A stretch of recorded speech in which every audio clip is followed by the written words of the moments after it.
Hello everyone! The other day I was looking for a thumbnail for one of my videos and I came across a phrase that can either be considered really nice or really annoying.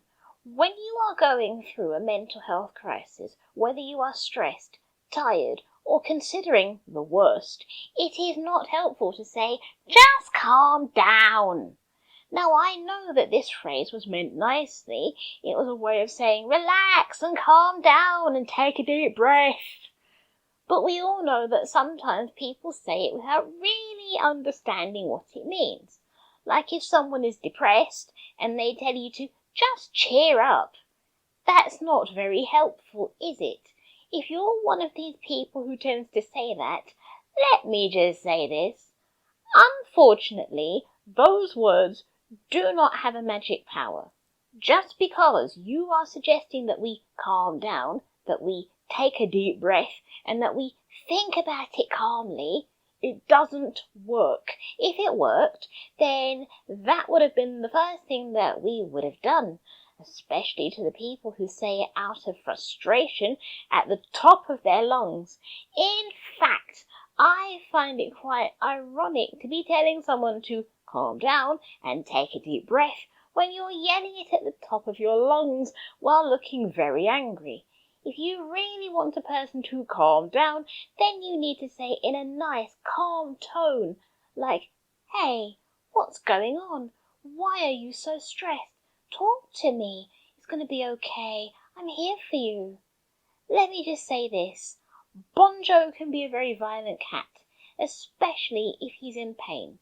In 2020, he gave himself an oral hematoma, which is like a ganglion on the ear filled with blood. As it began to get bigger and more uncomfortable, he became more aggressive and angry. He bit everyone, including me, but he soon stopped when he realized I had pain relief. I had itching cream to put on the ear, which stopped the tingling sensation for a few hours. If I had reacted in kind to him, that would not have helped the situation. Because I was calm, even when he was hissing and biting everyone, it's because I knew that it was not out of fun that he was behaving like this. And I know that I use a lot of animal analogies, but the reason I do this is because animals are the rawest when it comes to emotions. They don't mask, they don't hide their feelings. They say exactly how they're feeling, exactly when they're feeling it. The exception to the rule on this occasion was Jack, and I think that was because he was not neutered, so he wanted to look good and strong and tough for the ladies. Bringing it back to humans, though, what I notice is that humans just need a listening ear, and that doesn't mean you need to interject. It means you just need to hear your friend out, and when they finish, if they ask you, give them some advice. Don't overwhelm them, but give them the help that they want and need. Also, don't be judgmental, or you will stop your friend from wanting to come back and talk to you. Still tell them the truth, but don't make them feel like talking to you is like having their mum talk to them. Like when Sherlock Holmes used to call Watson and just have him be there while he spoke.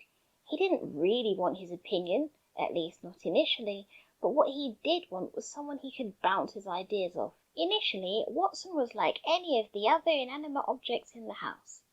Then Sherlock wanted Watson's opinion. And there's a brilliant example of this in one of the latest stories after he has retired, about this dog that randomly attacks his owner, but only on very specific times. It becomes apparent near the end, but the point still stands. Watson came all the way from London to the country to hear what Sherlock had to say, because this was a time in the early 1900s when they didn't have telephones and they only had telegrams and things.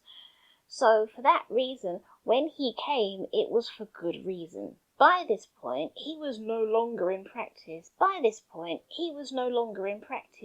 He was living in Devon. He had bees. And yet he still wanted Watson to hear him out and to bounce his ideas off him.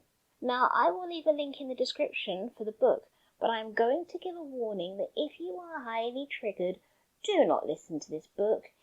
There is a lot of offensive language that we wouldn't use today and that would definitely get the author cancelled nowadays. As an example, they use words relating to mixed race people and the Spanish word for black and the other one that is in popular domain today. I'm giving you a warning so that you don't go into it and get a shock. Although, personally, I think the bigger crime of this book on Audible is that there's an American man reading the book and getting all the words wrong.